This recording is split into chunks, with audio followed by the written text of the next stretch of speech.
You've probably been on websites promising you to check your carbon footprint or something close to your environmental footprint. In today's debate, we'll be talking about the concept of creating a tax economy around your environmental footprint and your carbon footprint. Gracing us in this motion today is St. Bakhita Siakago versus Loreto Limuru girls, and the motion reads, goods and products should be taxed according to their environmental and social footprint. I read the motion again.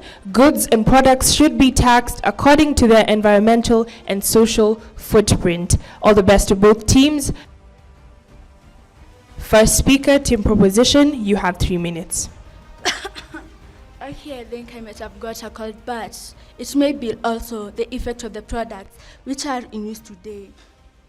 But before moving further, I think I should bring you to the same page to where I am on the motion that goods and products should be taxed according to their environmental and social footprints. By uttering the motion, what comes to your mind first? Goods, these are merchandise possessional products, these are items offered for sale. Tax, on the other hand, it is well defined as the mandatory fee payable per unit on goods and services, either exchanged or produced. Environmental footprint.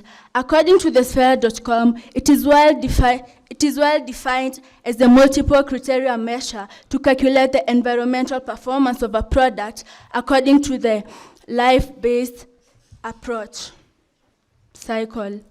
While the social footprint, it is well explained according to the Wesselbakers is a direct correlation between companies' policy and mode of operation of the rest of the world. So basically, our motion is about that goods and services should be taxed according to the effects that are imposing on the people and also to our environment. On to my first point, I would like to say that it has led to the achievement of multiple Sustainable Development Funds, the SDGs. For example, take for instance, SDG 8, which is a decent work and economic growth. Tax imposition, it will lead to the reduce of the shadow economy, which is going to lead to the support to the formal employment, which will rather lead to our economic growth. And also, according to the World Economic Forum, it is well proved that the tax imposition on the Canadian province of the British Columbia, it was able to curb 70% of the green gas emissions without compromising with the economic growth development. Again, we may look at the SDG 11, which is the Sustainable Cities and Communities.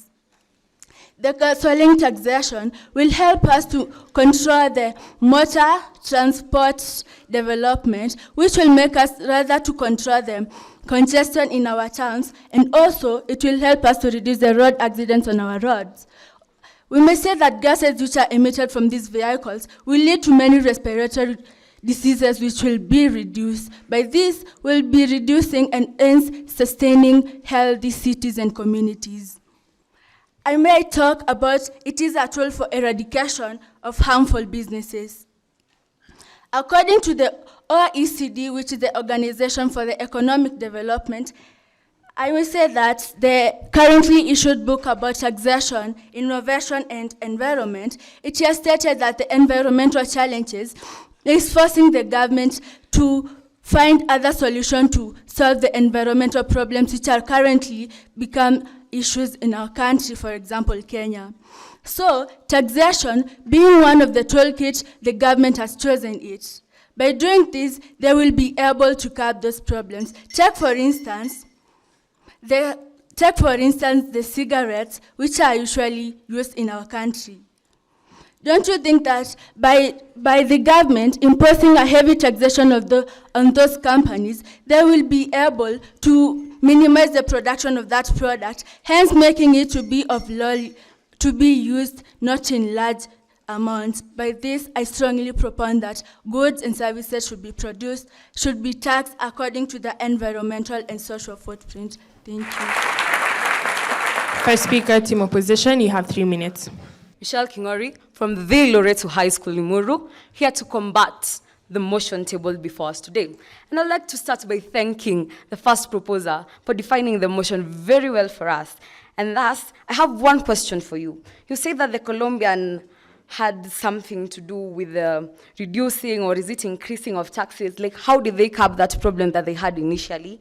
You've left me floating and swimming in a pool of lack of understanding. Please elaborate on that further. Then, on to my first point.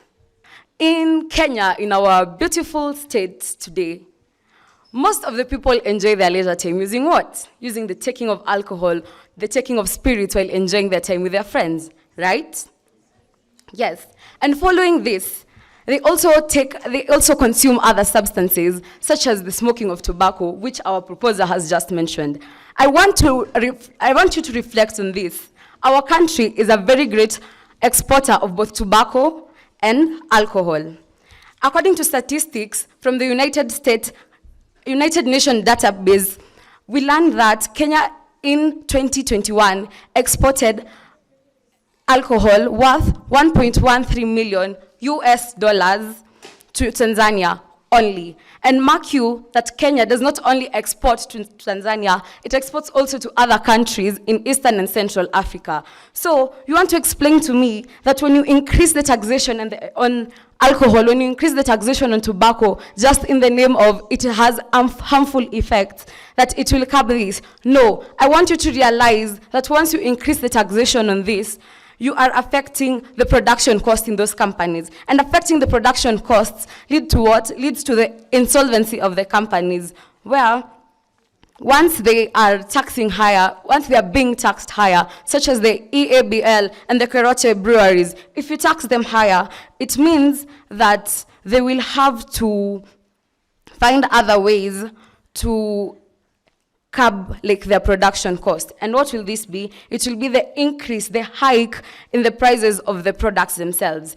And Kenyans, always being Kenyans anyway, will have to strive to push themselves past the boundaries in order to do what? In order to acquire the spirits, the alcohol, the wines, in order to satisfy their needs, right?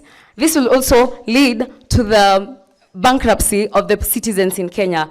What do you want to do to Kenya? You want to ruin its economy. It's not going to work that way. So I'll kindly like you to reflect on the motion once again and see the effects of that taxation to those products. And yes, before I conclude, I also want to put it forward to you that in taxation, there are more complex systems that are going to be required to change the taxation rate. You're going to have to acquire people who have the competency enough to come and take this thing to a different measure, where you have to hike the prices or lower the prices. And yes, before I sit down, I sense danger. But guess what? We have security, and we'll protect the country, we'll protect our future, only if you think of this motion in a different manner. Thank you. Bullseye. Second speaker, team proposition, you have 3 minutes. Goods and products should be taxed according to their environmental and social footprint. Thank you, dear sister. So my sister here is trying to say that it is better for us to have a growing economy with dying citizens, is it? Brings me to my first point, consumer awareness. The moment that we make consumers aware of the products that they're consuming, with the effect that it has to them environmentally or socially, it's going to leading them to make more informed choices on the purchases that they make. Take, for instance, the alcohol that my sister is talking about. The minute to impose a certain tax on this alcohol and educate the society on the dangers that they already know about, they're going to figure out on other different methods of entertainment that she's talking about, or enjoying themselves. Plastic. The plastic that was recently banned by NEMA. When you compare a packet of sugar in a polythene package or in a more environmentally friendly package, that in a polythene package is higher with around 4 to 6 shillings than that in an environmentally friendly package. So if a consumer realizes that they're wasting a certain amount on something that is first affecting their pockets, and another thing affecting the environment, they're going to consider other choices. of benefiting themselves as well as benefiting the environment. On to my second point. According to the OECD, the Organization for Economic Cooperation and Development, it tells me that taxes leave consumers with flexibility to determine the least cost way to reduce environmental damage. So, the high tax that is imposed in this polluting activity tends to create a less attractive environment to both the producers and the consumers of the certain product. In contrast to regulations or subsidies, however, this tax helps the people to decide how to change their behavior in reducing the harmful activity. Take, for instance, motor fuels that are major substances of causing global warming and local air pollution in our world today. Many countries, such as Latvia, Lithuania, have imposed fuel taxes. We have Finland, France, and Sweden, who have also imposed diesel tax. What is the effect? The resulting increase in the cost of driving a vehicle now acts as an incentive to reduce emissions. So how am I supposed to reduce flexibility by reducing these emissions? First, I can drive a more fuel-efficient vehicle or otherwise drive a smaller vehicle. In other cases, I can drive less or cycle or even take, for instance, walking instead of using that vehicle that is promoting local air pollution. And as Yvonne Obero from Siakago Girls, I rest my case. Thank you so much. Team Opposition, second speaker, you have 3 minutes. Switch off, just switch this all off, like switch it off, unplug this, unplug this, unplug this. It's, stop taking pictures of me. I know you want an autograph. You can come for it later, don't worry. No, like, I'm serious, stop it. Like, don't you see? I mean, it looks illusional. It looks crazy. But that's exactly how proposing this motion sounds. Joy Mutanu Madasu from Loreto High School, Limuru, strongly opposing the motion on the table for us today. So technology. Technology is what I'm talking about, and technology is what has brought us to what we are here today.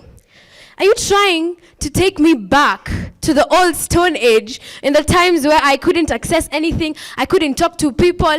You want us to tax some things like what I'm talking about is technology, because it has a few diverse effects here and there. Are you not looking at the positive side?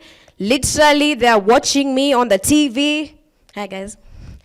So, it has enhanced communication. Literally, you have your phone, you have a laptop, you're doing your research. Communication, it has made this whole world a global village, accessible to all. It has also enhanced security. This good school here has some quite number of good security cameras. I just don't see any over here, but they're outside. They're watching you. They're watching me. They're watching us. It's in your daily appliances, your microwave, a fridge. You're going to tell me I'm not going to continue using my fridge because it produces some aerosols that you yourself haven't even taken time to correct that issue in your own house. I don't think so. Now, to my first speaker, you said that how are we going to continue let people to die, to allow people to die? Yet the same people are the ones earning 74 billion out of the exports that we are all earning from. Yet you're forgetting that Kenyans or any other country, like mostly Kenyans will be Kenyans, as said. We're addicted. We want sherehe, party, yo. We want to do this. And what were you telling me? You're telling me that I'm not going to find alcohol in another way. Changa. Example. That's even worse. I'm going to die in I don't know how fast. I'd rather take the alcohol when I can afford it in a better price than take changa. Now, I probably suppose that they're going to say, we should reduce the tax on food. People are dying. Oh, the people out there are sick and they're going to die. Oh, no. But tell me, bro, do you know that 16% of the government's revenue comes from VAT, value-added tax? Think about that, 16%. If 0.2 is small, 16%. It has a lot of benefits which will be expounded further. So I see that there's danger around. As said, there's space though. You can come over. Team Proposition have been tasked with the question of how do we raise consumer awareness when it comes to these products that ideally are causing the pollution that they're trying to create a taxing system for. Team Opposition have been questioned, how do we factor in the cost analysis for embracing alternatives rather than incurring the tax? Team Proposition, third speaker, you have 3 minutes. Goods and products should be taxed according to their environmental and social footprints. That's the motion I'm going to propound today. I, Yvonne Momanyi, from the great St. Bakhita Girls. And to my first point, motivates environmental improvement. Research from the World Economic Forum shows that putting a price on carbon-based fuels in form of fee and tax will help reduce the high levels of greenhouse gases emission and even high levels of pollution, in the sense that we do have water pollution, soil pollution, and even the air pollution. When we come to consider the pollutants of water, air, and soil, for instance, let's take in the sense of an industry, an example of an industry. When an industry produces a product and emits harmful substances to the environment, for example, it emits substances to the water. The substances, if they contain if they are harmful, when we consumers consume the substances, we are going to be affected with our health.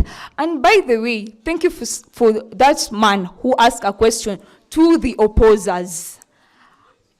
I'm asking a question to you from him.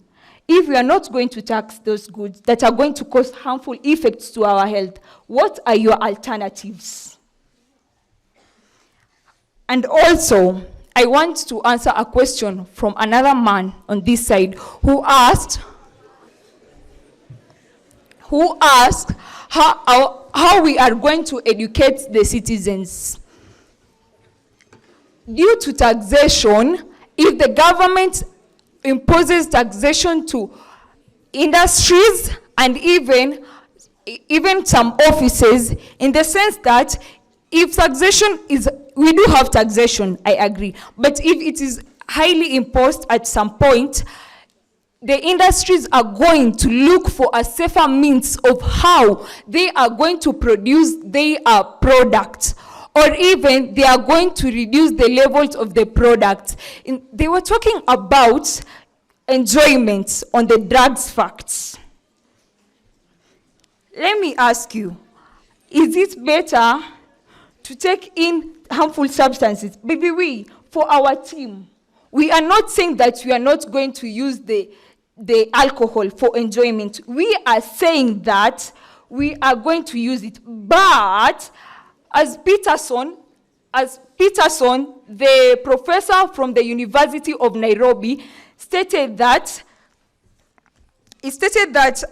a 10% increase price per pack of a product such as cigarettes and the alcohol will reduce to a 5% lower demand of the product. I say that it's going to be a tool for eradication for harmful substances. We are going to rate the products, but we are going to use them in the sense, if the high taxation will be used in the development, and we will meet our other proposer, and she's going to take you further through those points. Thank you. Thank you so much, Team Proposition. Team Opposition, third speaker, you have 3 minutes. On to the question that has been raised. You've asked us about alternatives, yes? You'd put a point across about taxing on petroleum products. An alternative to that, I believe, is the use of electric cars. I'll give you some statistics. About an electric car costs about 1.2 million, and it comes with a level 1 charger and 110 household outlets. That means you can charge it from the comfort of your home. if we implement some of these measures, such as creating awareness and promoting the use of these cars without necessarily increasing taxing on petroleum, we will be, first off, promoting the use of a more eco-friendly mode of transport and will not be affecting the petroleum sector. We should, I think, even with my glasses on, I still cannot quite see how my opponents have thought of seeing that it makes any sense to say that 76 companies in Kenya that deal with plastics should be highly taxed. Is plastic a major environmental pollutant? Yes, I absolutely agree. But if you look at it in a more intricate manner, you'll see that there is more to it that lies between overtaxing plastic-making company without putting into consideration other factors such as labor, profits, cost of production, on the basis that plastic has a negative effect on the environment. Think of Mr. Kamau. Mr. Kamau works at General Limited Plastics Kenya. He's the breadwinner of his family, and he's lost his job because the company has been declared insolvent due to high taxes. That means no fees, no food, low living standards. Mr. Kamau will be added to the average of 13.4% of Kenyans today who are unemployed. Why does recycling sound like such a bad idea to you? In so doing, won't we be both considering the fact that in these sectors we also have people who have jobs who earn a living from them, and we have access to alternative methods that will still serve the same purpose of ensuring environmental conservation? On to my second point. I believe that all of us know what product I'm holding in my hand. I'm holding a sanitary pad. This sanitary pad, yes, is synthetic. It takes about an average of 500 to 800 years to decompose. My opposition would argue non-biodegradable. Tax it. Is it not so? But isn't there an estimate of 500 million people today who lack access to menstrual products at the prevailing sale rates? Increasing taxes will only serve to increase this number.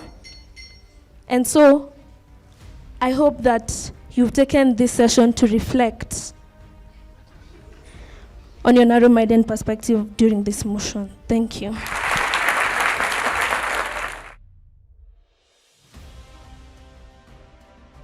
Team Proposition, you have 1 minute to make your closing remark. My sisters dwelling on plastic. Didn't NEMA try recycling plastic and they failed? That is why they developed the new carrier bags, the new environmentally products that you are currently using. Due to the fuel taxes, someone talked about electric vehicles. So the imposing tax that you are trying to put on the fuel is going to take us to bringing up an incentive for innovation for these electrically vehicles, hybrid electric vehicles. So, in short, let us try considering that this tax is not majorly to harm us, but to protect us and protect the environment in general. The consumers can be made informed in various ways, education at this sector, so that they can consider various methods of maybe enjoyment and stuff like that. So let's just measure ourselves that it is not bad to consider that goods and products should be taxed according to their environmental or social footprint. Thank you.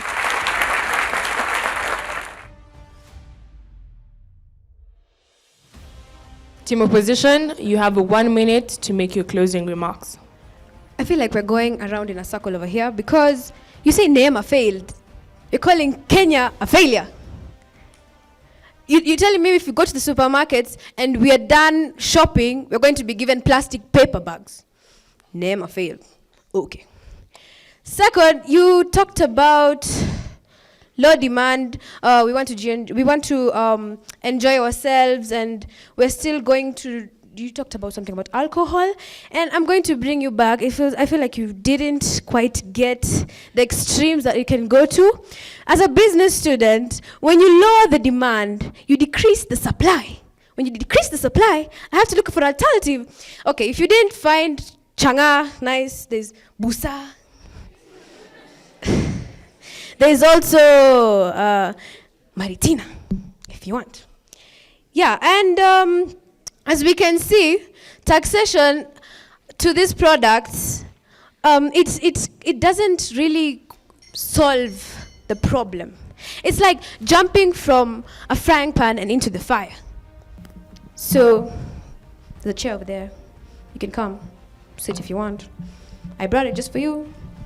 Thank you.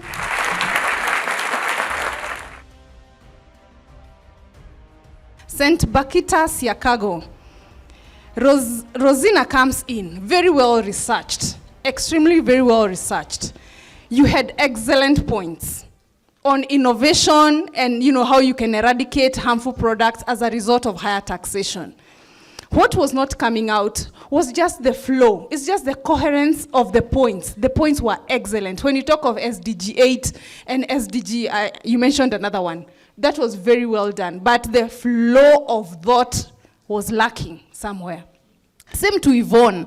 Yvonne, you come in and talk of e-cars and plastics and how people can actually, it will be made less attractive to producers. And that were excellent points. Actually, the three of you, including Yvonne Momanyi, excellent points. The only issue was on delivery. Had your points just be coherent and well executed, I think you guys understood the motion perfectly. Loreto, Limuru, you guys had very good energy. Your style of delivery was good. But my only concern was your mastery of topic, the content. The content was a bit lacking. And as you are opposing this motion, what alternatives did you give us instead of taxing these items, the goods and products? Michelle, that particularly was for you. What should work to curb the negative effects of these goods and products? So if these goods, we know they have a negative effect, what can we do to actually curb these effects?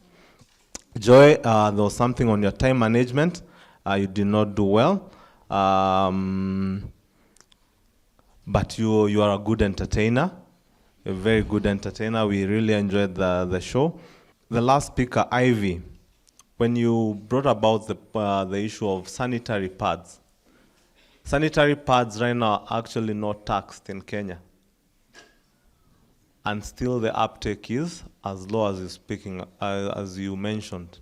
So how did that support your motion? Yeah? You'd have taken that up and actually shown that without even the tax being done on without the sanitary pads being taxed, the uptake is still low.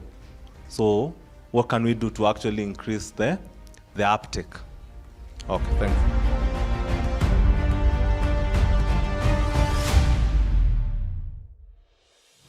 And I do have the results with me.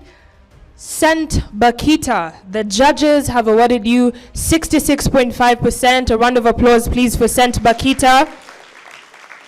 Loreto, Limuru, the judges have awarded you 60%. A round of applause for Loreto. And the winners of this debate are St. Bakhita, Siakago. A round of applause for our winners. And with that, ladies and gentlemen, we have come to the close of this event. Until next time, here at the Debate Circle, it is goodbye from us. Please make sure to check our socials on YouTube, on Twitter, and on Instagram at the Debate Circle.